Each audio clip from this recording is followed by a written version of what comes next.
Hello everyone, আসসালামু আলাইকুম। কেমন আছেন সবাই? আশা করছি আল্লাহর অশেষ রহমতে আপনারা সবাই খুব ভালো আছেন। যে যেখানে আছেন সুস্থ আছেন, নিরাপদে আছেন।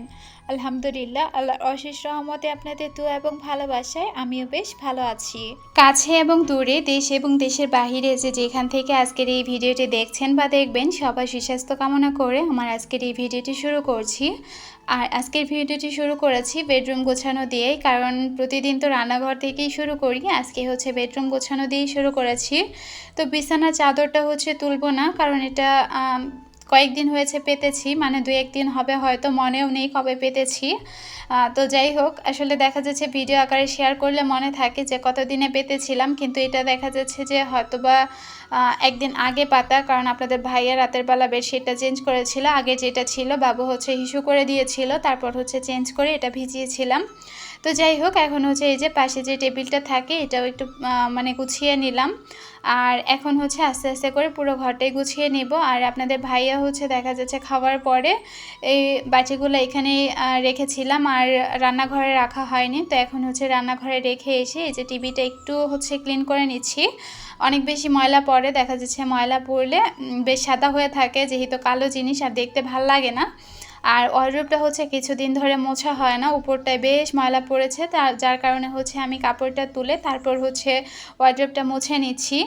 সেই সাথে পুরাতন একটা কথা আমার সকল আপু ভাইয়াদেরকে মনে করিয়ে দিতে চাই, যদি ভিডিওটিতে লাইক দিতে ভুলে গিয়ে থাকেন প্লিজ একটা লাইক দিয়ে ভিডিওটি কন্টিনিউ করবেন। আপনি যদি চ্যানেলে নতুন হয়ে থাকেন, আপনি যদি লাইফস্টাইল ব্লগ ভিডিও দেখতে পছন্দ করেন, চাইলে আমার চ্যানেলটি সাবস্ক্রাইব করে রাখতে পারেন। আর পাশে থাকা বেল অপশনটি প্রেস করে অল অপশনটি সিলেক্ট করে দিবেন। এতে করে আমি যখনই ভিডিও আপলোড করব নোটিফিকেশন পৌঁছে যাবে আপনার কাছে, আর আপনি আপনার সময় সুযোগ করে কিন্তু দেখে নিতে পারবেন। আর যারা এই কাজগুলো করে আমার পাশে আছেন আর প্রতিনিয়ত আমাকে সাপোর্ট করে যাচ্ছেন, তাদের জন্য অনেক অনেক দোয়া ও অনেক অনেক ভালোবাসা রইল। এদিকে হচ্ছে ওয়ারড্রোবের উপরটা গুছিয়ে নিয়েছি, আর এখন হচ্ছে এই যে আপনাদের ভাইয়ার প্যান্ট দুইটা ভাঁজ করে রাখবো। বাহিরে কয়েকদিন যাব টানা বৃষ্টি হওয়ার কারণে দেখা যাচ্ছে এইগুলো চাইলেও বাহিরে শুকাতে পারি না, আর বারান্দার মধ্যে দিলেও দেখা যাচ্ছে ভিজে যায়, যার কারণে আপনাদের ভাইয়ার গেঞ্জি প্যান্ট হচ্ছে রুমে রেখেই তারপর শুকাতে হয়। আর এই যে এই মুহূর্তে হচ্ছে কারেন্ট চলে গেছে। এরপরে হচ্ছে অনেকগুলো কাজ করে নিয়েছি, যেগুলো চাইলেও আপনাদের সাথে শেয়ার করতে পারিনি, কারণ ড্রয়িং রুমের কাজগুলো কারেন্ট না থাকলে আপনাদের সাথে শেয়ার করা যায় না, অনেক বেশি অন্ধকার থাকে। তো যাই হোক, এদিকে হচ্ছে আমি জামা কাপড়গুলো ভাঁজ করে নিচ্ছিলাম আপনাদের ভাইয়ার এবং হচ্ছে বাবুর। আমার কাপড়গুলো তো জমতে জমতে অনেক জমে গেছে, আপনাদেরকে অনেকবার বলেছি, কিন্তু ধোয়ার মতো সাহস আমার নেই, কারণ আমার হাতের নিচে যে ফোড়াটা সেই ফোড়াটা হচ্ছে গলে গেছে, আর গলে গেলে অনেক বেশি দেখা যাচ্ছে রক্ত পানি বের হয়। এরপরে আর চাইলেও আমি কোনো কাজ করতে পারি না, কারণ হাতে ভীষণ পরিমাণ যন্ত্রণা থাকে। কিন্তু যখন সেই ময়লা পানিটা যতদিন বের হবে ততদিন ব্যথা থাকবে, তারপরে হচ্ছে ব্যথাটা কমে যাবে। তো যাই হোক, এদিকে হচ্ছে এখন আলনাটাও গুছিয়ে নিব, মোটামুটি গোছানোই আছে, খালি হালকা করে মানে যেইগুলো একটু থাকে না উপর সেগুলোই গুছিয়ে নিব। দেখা যাচ্ছে আলনাটা হয়তো আমি রাতে গুছিয়ে রাখি, নয়তো পরের দিন গোছাই, এতে করে সবসময় ঘরটা গোছানো থাকে। আর আলনাটা এলোমেলো থাকলে মনে হয় যে পুরো ঘরটাই এলোমেলো হয়ে আছে, সে কারণে চেষ্টা করি আলনাটা গুছিয়ে রাখার জন্য। আর আলনাতে আপনাদের ভাইয়ের শার্ট এবং আমার যে জামা কাপড়গুলো সেইগুলাই থাকে। অফ ক্যামেরায় হচ্ছে কিছু কাপড় ধুয়ে নিয়েছি, সেগুলো এখন বারান্দাতে মেলে দিয়েছি। আর এটা হচ্ছে একটা গেঞ্জির কাপড়, যেটা হচ্ছে আমরা গায়ে নেই, মানে দেখা যাচ্ছে এখন তো হালকা হালকা ঠান্ডা পড়ে, আর বাবুর জন্য দেখা যাচ্ছে যে একটা নেওয়া যায় না, তো বাবুকে একটা দিলে পরবর্তীতে আমাদেরকেও ঢাকা নিতে হয়, সেই কারণে এই কাপড়টা হচ্ছে আমরা ঢাকা হিসেবে ব্যবহার করি, কিন্তু বাবু হিসু করে দিয়েছে, যার কারণে হচ্ছে অফ ক্যামেরায় আমি ধুয়ে দিয়েছি। আর আমি হচ্ছে জামা কাপড়গুলো মেলতেছি বারান্দায়, আর সে দেখেন ক্যামেরাটা অফ করে রাখছে, আমি সেটা জানিও না, ও ওখানে উঠে দাঁড়িয়ে আছে। তো যাই হোক, বাচ্চাকে নিয়ে হচ্ছে আমার কাজকর্মগুলো থাকে। উনি তো আমার হচ্ছে হেল্পিং হ্যান্ড, তবে আজকে কিন্তু বিরক্ত করেনি। এখন কারেন্ট ছিল না, যার কারণে সে বারান্দায় আসছে, কারেন্ট থাকলে হচ্ছে হাতে ফোন নিয়ে সে হচ্ছে শুয়ে শুয়ে ফোন দেখে। আর ওর কাছ থেকে হচ্ছে অনেক কষ্ট করে ফোনটা নিয়ে তারপর হচ্ছে ভিডিও ওপেন করতে হয়, সে কারণে দেখা যাচ্ছে যে আমি চাইলেও নিয়মিত ভিডিও শেয়ার করতে পারি না, কারণ সবসময় তো ভিডিও করার মতো এনার্জি থাকে না। আপনারা অনেকেই বলেন যে আপু তুমি অনেক সুন্দর করে গুছিয়ে কথা বলতে পারো, অনেকেই জানতে চান আমি কত দূর পড়াশোনা করেছি। আমি অনেকবার এই প্রশ্নের উত্তরটা দিয়েছি, আমি কিন্তু বেশি দূর পড়াশোনা করিনি, আমি মাত্র 7 পাস, আর 8-এ ওঠার পরই আমার বিয়ে হয়ে যায়। অনেক ইচ্ছে ছিল পড়াশোনাটা কন্টিনিউ করব, তবে এই যে আপনারা আমার কথার প্রশংসা করেন, এই জন্য আমি অনেক বেশি আগ্রহ পাই পরবর্তী আরেকটা ভিডিও বানানোর জন্য। এই ইউটিউবে আসা শুধুমাত্র এই একটা কারণে, আমার কিন্তু কোনো রূপ নেই, সেই সাথে কোনো গুণও নেই। আপনাদের ভাই আমাকে বলতো যে আমার কণ্ঠটা নাকি অনেক বেশি ভালো লাগে। মানে যখন বিয়ের আগে আপনাদের ভাইয়ের সাথে কিন্তু আমি কথা বলতাম অ্যাজ এ ফ্রেন্ড হিসেবে, তো ওরকম কোনো সম্পর্ক ছিল না, কিন্তু সে আমার সেই কণ্ঠ শুনেই কিন্তু আমার প্রেমে পড়েছিল। তো আমার শ্বশুরের সাথে বাজি হয়েছিল যে ওনার ছেলেকে আমি ওনার কাছে এনে দিব, যার কারণেই হচ্ছে ওনার সাথে আমার কথা বলতে হয়েছিল, যার কারণে আর কথা বলার পরই কিন্তু সেই কণ্ঠ শুনেই উনি আমার প্রেমে পড়েন।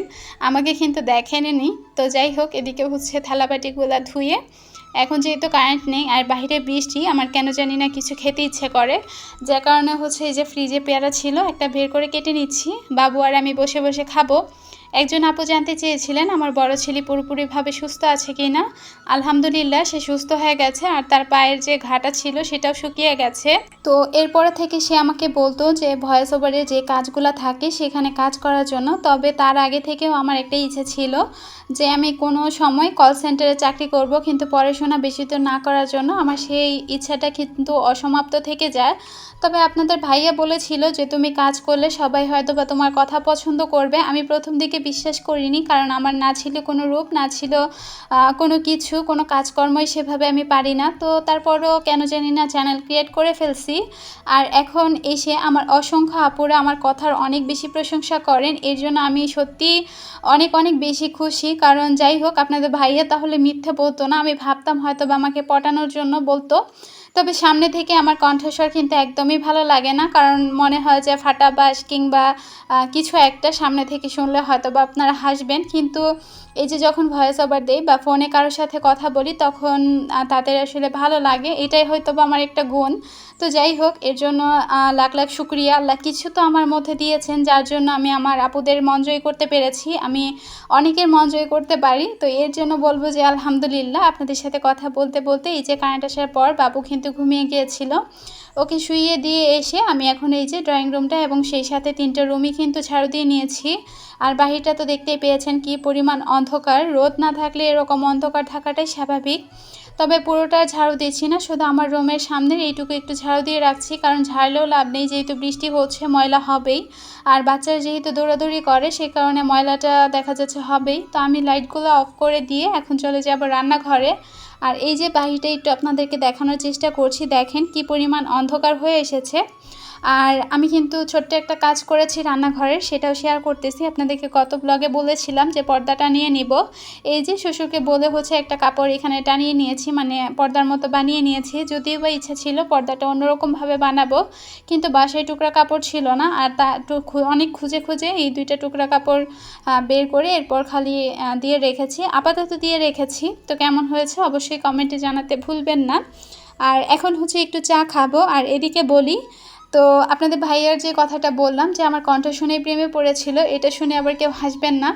তো অন্য একদিন শেয়ার করব যে ঠিক কী হয়েছিল। আর চাইলে আপনারা আমার আগের ভিডিওগুলো দেখে আসতে পারেন, সেখানে কিন্তু বলা আছে যে সে আমার সাথে কিভাবে আসলে প্রেম করেছে এবং কিভাবে আমাকে বিয়ে করেছে। তো যাই হোক, এদিকে হচ্ছে আমি চা বানিয়ে নিচ্ছি, দুধ চাই বানাবো, তবে দুধটা হচ্ছে আলাদা করে আজকে নিব।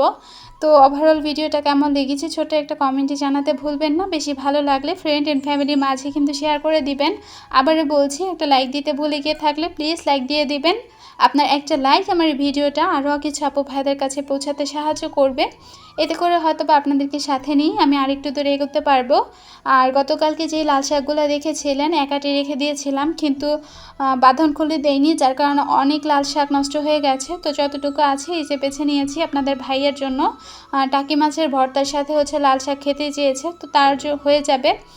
আর আপনাদের সাথে গল্প করতে করতে ভিডিওর একদমই শেষ পর্যন্ত চলে এসেছি। আজকের মতো এখানেই বিদায় নিব। সবাই ভালো থাকবেন, সুস্থ থাকবেন। আল্লাহ হাফিজ, আসসালামু আলাইকুম।